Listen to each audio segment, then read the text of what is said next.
Las elecciones municipales de 1931 dan la mayoría a las candidaturas republicanas en todas las grandes ciudades. Ante esto, Alfonso XIII opta por salir del país con destino a Francia, para terminar instalándose en Roma, capital de la Italia fascista. Un gobierno provisional convoca cortes constituyentes y se proclama la Segunda República. Niceto Alcalá Zamora será su presidente hasta 1936. España, gobernada hasta entonces por una oligarquía de notables, con un clero muy presente en la vida cotidiana y un ejército influyente en la vida pública, va a conocer por primera vez una democracia auténtica. Aunque la llegada de la República también estremece a terratenientes, a la gran burguesía y a la Iglesia. No obstante, la mayor parte de los españoles quiere modificar un sistema político atrofiado. La Constitución del 31 sitúa a España como un Estado democrático y laico con estatutos de autonomía. Manuel Azaña, intelectual, progresista y burgués, encarna en su persona el espíritu de la República, de la que será jefe del primer gobierno constitucional y presidente desde 1936. Los ideales del nuevo régimen quedan fijados en la Constitución de 1931, que reconoce el derecho de voto a la mujer y establece la secularización del Estado.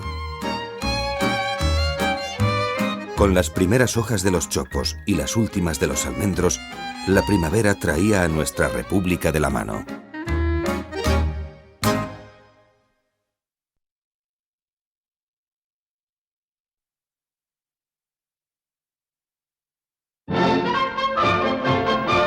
Las primeras elecciones de la República a Cortes Constituyentes dan una mayoría de izquierdas. Se acomete la reforma agraria, la modernización del ejército, la universalización de la enseñanza y la transformación de las relaciones sociolaborales. Quizá el proceso más conflictivo sea la secularización del Estado, que se hace con poco tacto y con cierto ánimo de revancha. La República no quiere una iglesia guardiana de una moral pública, pero el clero y muchos católicos se resisten a aceptar medidas como la disolución de la Compañía de Jesús, la secularización de cementerios o leyes como la del divorcio o la de congregaciones religiosas, que pretende sustraer a la Iglesia el control del sistema educativo. La República la traen los intelectuales. Será un proyecto de lo que se ha llamado la generación de 1914. Ya se pronuncian en favor de una modernización y racionalización de la sociedad. La figura del maestro se convierte en arquetípica. El maestro de escuela, el maestro rural, es el que tiene que educar y tiene que preparar a esas nuevas masas para una democracia auténtica, que no sea patrimonio de las clases poderosas, de los ricos, de los caciques y de los oligarcas. Las pastorales de algunos obispos encienden los ánimos de los republicanos más exaltados. Poco a poco, los moderados de izquierda y de derecha serán rebasados por sus extremos. Por la izquierda los anarquistas, por la derecha los fascistas. Buena parte de los anarcosindicalistas, entre los que la Federación Anarquista Ibérica, la FAI, ejerce gran influencia, creen que mediante la huelga general y las insurrecciones de campesinos y obreros se logrará la quiebra del orden burgués y la instauración de una sociedad sin clases ni Estado. No aceptan la República. Proponen el reparto de la tierra entre los que la trabajan y una economía colectivizada. Aspiran a una sociedad sin propiedad privada. Los extremistas de derecha se dejan llevar por influencias de Alemania o de Italia. Nace la Falange.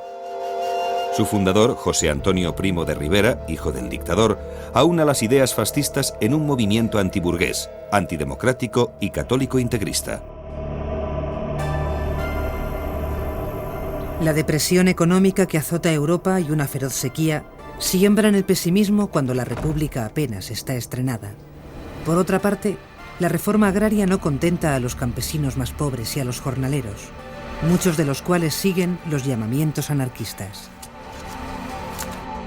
En Andalucía y Extremadura se producen violentos enfrentamientos entre campesinos y fuerzas de orden público. El descontento de las clases trabajadoras y la represión de la agitación campesina y obrera afectan a la credibilidad del gobierno de izquierdas, que sufre además los ataques de la derecha. 2 años después de proclamarse la República, el centro-derecha gana las elecciones, la Confederación Española de Derechas Autónomas, la CEDA, una coalición antirrepublicana dirigida por José María Gil Robles. Estalla una huelga general en Asturias que se convierte en una verdadera revolución. Es la llamada Revolución de Octubre, sofocada por el ejército. A la vez, la Generalitat de Cataluña se levanta contra el gobierno de derechas. En Asturias, el general Francisco Franco dirige una dura represión con ejecuciones y 30.000 detenidos. En este ambiente, la izquierda se organiza en el Frente Popular, que gana las segundas elecciones generales. Las elecciones de febrero del 36 dieron la victoria a la coalición del Frente Popular de Izquierdas frente a la coalición antirrevolucionaria, así llamada, de las derechas. Fue en votos absolutos una victoria menor, no más de 200.000 votos de diferencia, pero que el sistema mayoritario entonces vigente generó pues una abrumadora mayoría absoluta que permitiría al gobierno gobernar sin oposición prácticamente. Y eso es lo equívoco de las elecciones. El país se había manifestado dividido casi por la mitad, pero el sistema mayoritario daba al gobierno claramente al Frente Popular. La República está en peligro. A las tensiones entre izquierdas y derechas sobre temas como las autonomías catalana y vasca, la reforma agraria, la reorganización del ejército o la política religiosa, se suma la conflictividad social, directamente relacionada con la crisis económica mundial. En cambio, el esplendor cultural que vive el país antes de la guerra es portentoso. La residencia de estudiantes se propone complementar la enseñanza universitaria mediante la creación de un ambiente intelectual y de convivencia adecuado para artistas y científicos. Entre las personalidades que acuden a sus salas figuran Albert Einstein, Marie Curie, Igor Stravinsky y Le Corbusier, entre otros muchos. En España, la residencia de estudiantes es la cuna de la generación del 27. A la residencia acude Severo Ochoa, futuro premio Nobel, y en ella establecen una intensa relación Buñuel, Dalí y Lorca, 3 hijos de la burguesía de provincias, cosmopolitas y viajeros. Dalí y Buñuel escriben y ruedan Un perro andaluz, máxima expresión del cine surrealista. Ese perro andaluz es el granadino Federico García Lorca, cuya muerte posterior identificará en toda Europa al franquismo como la antítesis de la cultura. El surrealismo, movimiento que nace en Francia, propugna el lenguaje onírico, la escritura automática o bajo los efectos de los estupefacientes. Pero estalla la guerra civil. 3 años de guerra por delante. La sublevación militar dirigida por Mola y Franco parte el país en 2. Los republicanos no están unidos. Alemania, Italia y Portugal ayudan a Franco, y la Sociedad de Naciones, Francia y el Reino Unido apuestan por la no intervención. La Iglesia española legitima a los sublevados al calificar la guerra de cruzada y al general Franco como caudillo de España por la gracia de Dios. En un principio, los dos bandos fracasan. El levantamiento militar no triunfa en todo el país y el Estado no puede acabar con la sublevación. Con la ayuda de aviones alemanes, el ejército de Marruecos avanza desde Andalucía hacia Madrid. Se detiene en Toledo, donde Franco alcanza un triunfo simbólico al liberar el Alcázar, asediado por milicias republicanas. Los republicanos defienden Madrid al grito de «No pasarán». Mientras los frentes cambian y miles de españoles mueren en el campo de batalla, la guerra hace de la cultura un elemento de lucha psicológica. En la Exposición Universal de París, la República presenta un excelente pabellón en favor de la causa republicana. Picasso crea para el pabellón su Guernica. Se pretende llamar la atención sobre las potencias europeas del desastre que se acerca.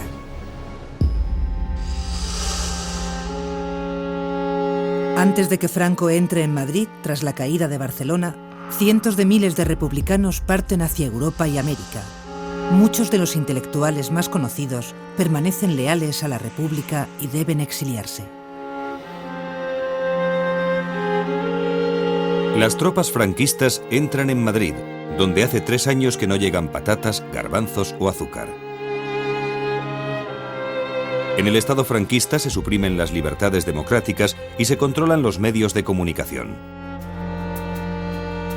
Los partidos políticos y las organizaciones sindicales son desmantelados y sus responsables detenidos, procesados y condenados en procesos de 5 minutos. El propio lugarteniente alemán de Hitler se sorprende de la dureza de la represión. El núcleo dirigente del PCE huye a Moscú y a México. La nómina de intelectuales que sale del país es interminable. Todo esto, junto a la muerte de otros, como Lorca, asesinado por los falangistas cerca de Granada, deja a España huérfana de ciencia y de cultura.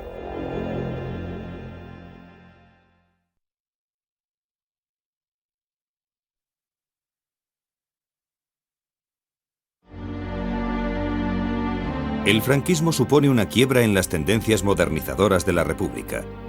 Desde los inicios del nuevo Estado se confunde el régimen político y la persona de Francisco Franco.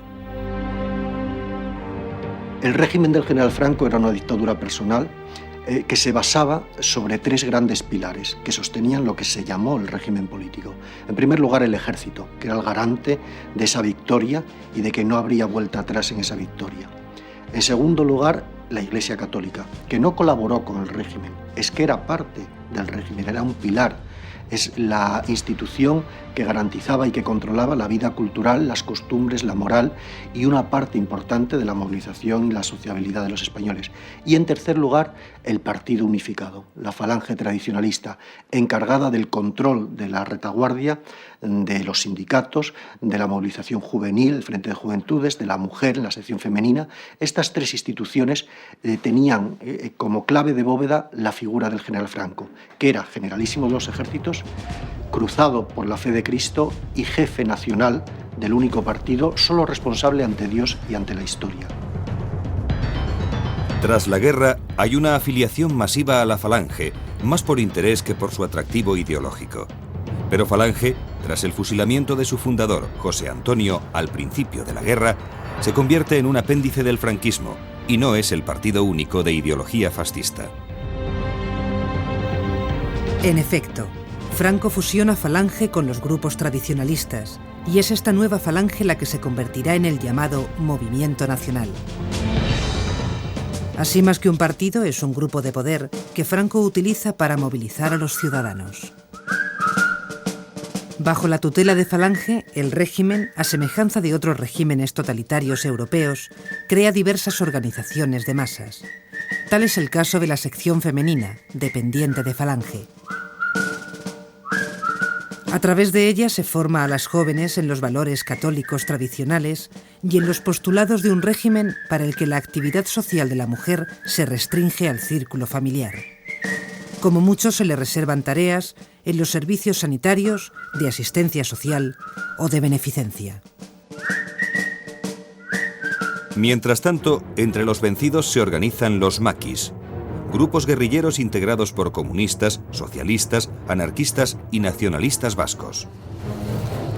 Entre 1945 y 1948 llevan a cabo acciones aisladas en las zonas más montañosas de la península.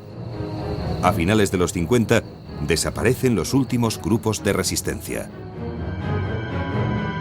Al terminar la guerra, el país está lleno de desaprensivos que viven de timar a la población.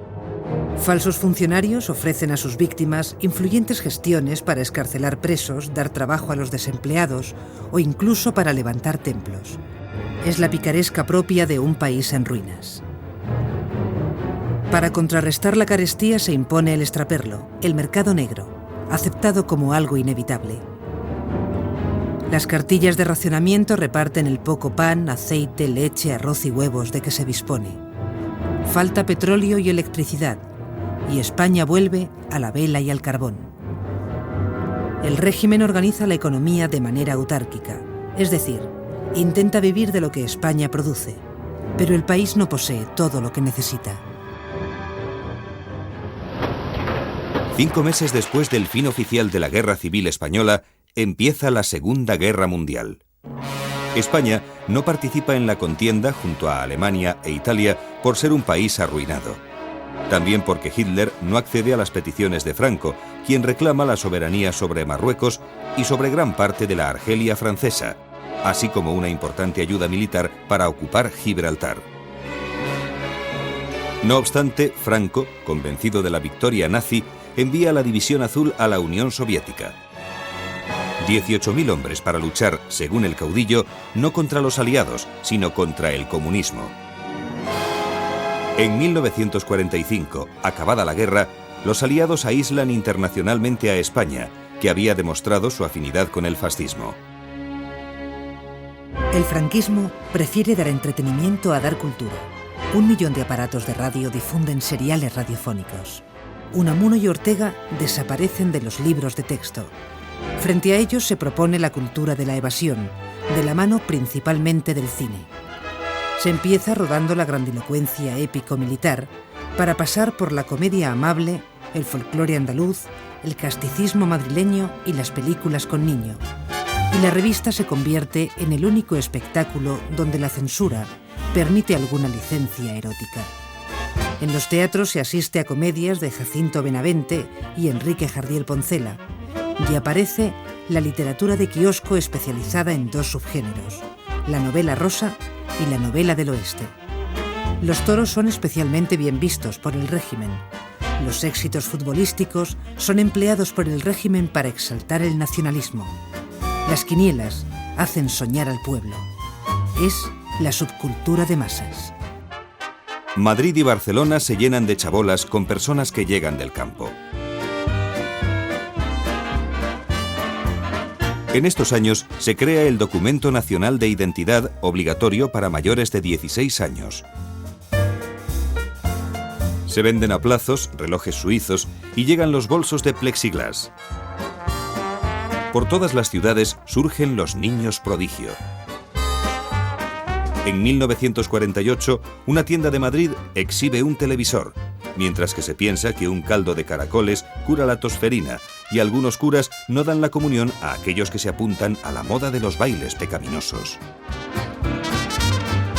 Así se vive en la España de la posguerra, con canciones melódicas, boleros y rancheras, al tiempo que Gila hace en sus monólogos la crónica negra de un país donde no se permite la blasfemia.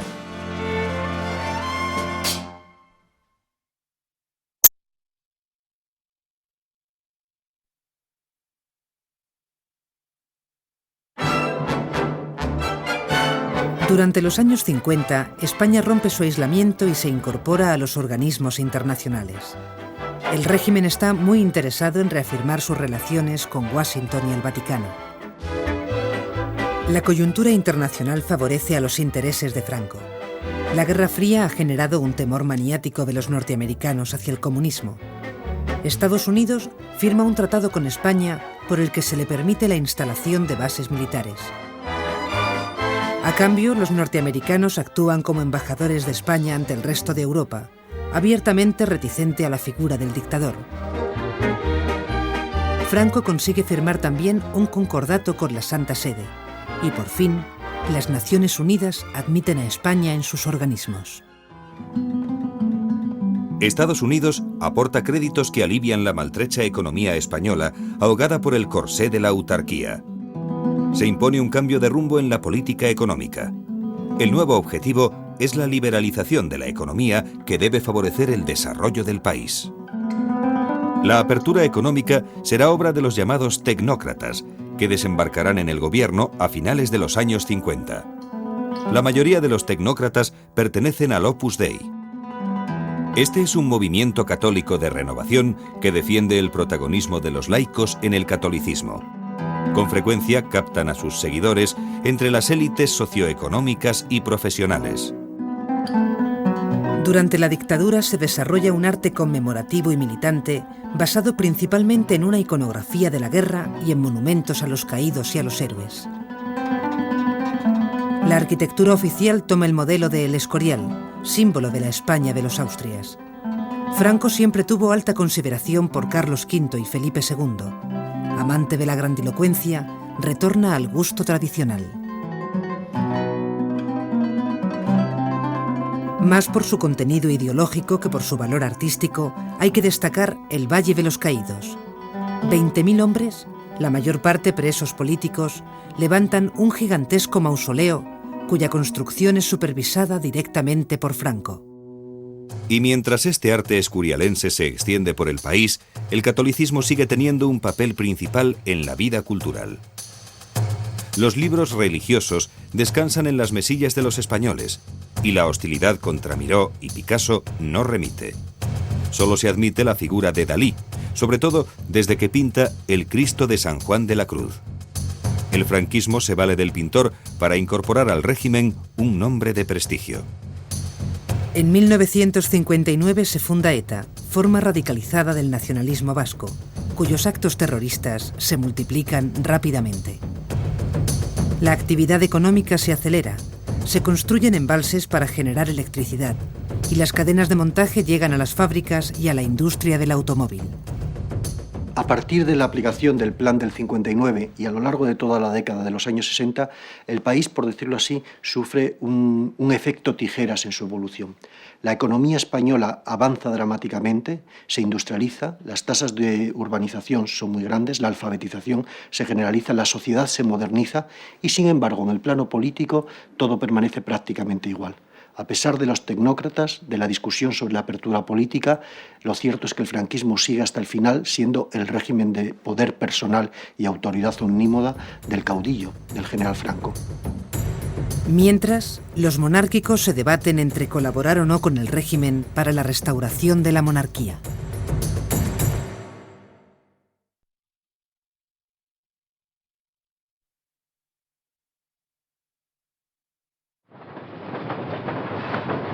En los años 60 se construyen locomotoras eléctricas y se impulsa la industria del automóvil.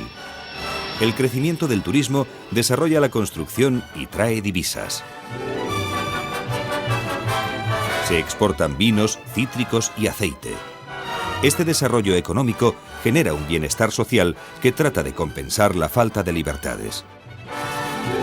La mecanización de la agricultura y el superior nivel de vida de las ciudades lleva a la población del campo a emigrar a los grandes núcleos urbanos. Cataluña, País Vasco, Madrid y Valencia recogen el éxodo rural. Se contabilizan hasta 4 millones de cambios de residencia. Un volumen creciente de españoles pasa de vivir en el campo a vivir en unas urbes donde comienza a crecer la clase media. Surgen pequeños empresarios en el comercio y aumenta el número de trabajadores industriales. Y desde lo alto se divisan unos edificios plagados de antenas de televisión. Los padres empiezan a tener en cuenta que sus hijos deben mejorar en la escala social. Se pierde la herencia ocupacional. Los hijos pueden no continuar con el oficio del padre. Los españoles conocen un coche que es mucho más que una Vespa, el 600. La evolución y mejora del sector automovilístico es constante. Los primeros automóviles estaban equipados con un motor a vapor, pero enseguida los motores de explosión desplazaron a estos. Más tarde, Rudolf Diesel inventó el motor que lleva su nombre. Su gran ventaja es que aprovecha mejor la energía. La producción en serie permite que una parte importante de la sociedad pueda comprarse un automóvil. Esta es sin duda una de las revoluciones sociales y económicas más importantes del siglo XX. El automóvil siempre ha sido un diferenciador social. La propia industria es la encargada de vender sus coches utilizando estos argumentos. Coches como los Hispano Suiza o el Pegaso deportivo gozan de un gran prestigio social.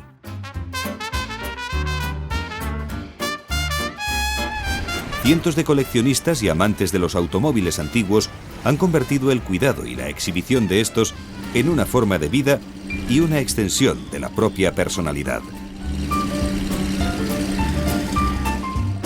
Se edita el teleprograma y en la publicidad exterior se funden medio y mensaje. Los niños coleccionan cromos, se pegan calcomanías y el cinesín es el juguete familiar por excelencia. Los movimientos políticos de Don Juan de Borbón son perfectamente controlados por Franco. La figura de Don Juan de Borbón, el pretendiente al trono, cobra mucha importancia en los años finales de la Guerra Mundial y en la inmediata posguerra, porque se presenta como la garantía de una transición pacífica del franquismo a un nuevo régimen liberal, sin incurrir en el peligro de la República, del restablecimiento de la República o de cualquier operación política de incierto desenlace. Eso fracasa por varios motivos. Desde luego, el más importante, en mi modo de ver, por la negativa del general Franco a contemplar un traspaso de poderes en vida. Pero en 1969, Franco nombra a Juan Carlos, hijo de Don Juan, como su sucesor, con el título de Príncipe de España. A pesar de los grandes sacrificios que esta tarea pueda proporcionarme, estoy seguro que mi pulso no temblará para hacer cuanto fuere preciso en defensa de los principios y leyes que acabo de jurar. De este modo, el general aparta de la sucesión al trono a Don Juan, caracterizado por su orientación liberal. Franco aspira con ello a crear una monarquía basada en los principios del movimiento.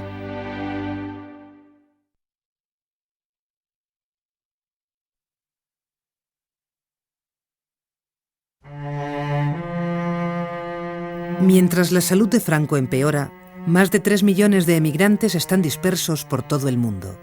Suiza, Francia y Alemania Federal dan trabajo a 2 millones. Las divisas que envían a España sanean una economía incapaz de absorber toda la mano de obra.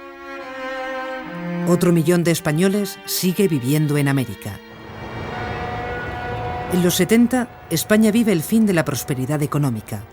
Es la crisis petrolífera mundial.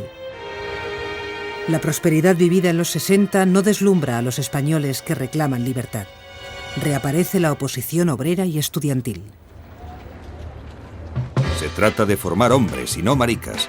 Y esos melenudos trepidantes que algunas veces se ven, no sirven ni con mucho a este fin. En las universidades entran profesores cuyos méritos son intelectuales y no políticos. Los hijos de la burguesía llenan las aulas. La Iglesia se distancia del régimen, intenta separarse del Estado, y la respuesta de Franco es habilitar una prisión especial para los religiosos más comprometidos con los pobres. En 1973, ETA asesina al almirante Carrero Blanco, presidente del gobierno, a quien Franco confiaba dejar como garante de las esencias del régimen. Carlos Arias Navarro pasa a dirigir el gobierno. El asesinato del almirante Carrero Blanco en el 73 fue, desde luego, el motivo de una gravísima crisis política. El general Franco perdió a su mayor y más íntimo colaborador desde el año 41, probablemente a su alter ego, el hombre que estaba detrás de muchas de sus decisiones y que le asesoraba íntimamente en todos los pasos políticos, y se encontró con la necesidad de un relevo inesperado y muy difícil, porque no estaba claro cuál era la línea política a seguir de continuidad inalterada en un contexto de progresiva crisis política agravada por la económica y ya sin el hombre fuerte que era el almirante Carrero, el heredero impectore de los poderes de Franco, en colaboración con el príncipe de España, que ya era reconocido como sucesor. 2 miembros de ETA y 3 del FRAP, un grupo revolucionario de orientación comunista, son ejecutados por el régimen. Las protestas de primeros ministros europeos o del secretario general de Naciones Unidas no sirven para impedir las ejecuciones. El Papa Pablo VI llama al pardo, pero la respuesta es: el caudillo está durmiendo. Los obispos de San Sebastián y Bilbao piden clemencia y critican tanto al terrorismo como a la represión franquista. Durante los últimos días de su vida, Francisco Franco y su entorno quieren mostrar más firmeza que nunca. Esto supone que la dictadura termine absolutamente aislada en la comunidad internacional. Marruecos aprovecha esta situación para forzar la retirada española del Sáhara mediante la marcha verde de miles de marroquíes sobre este territorio.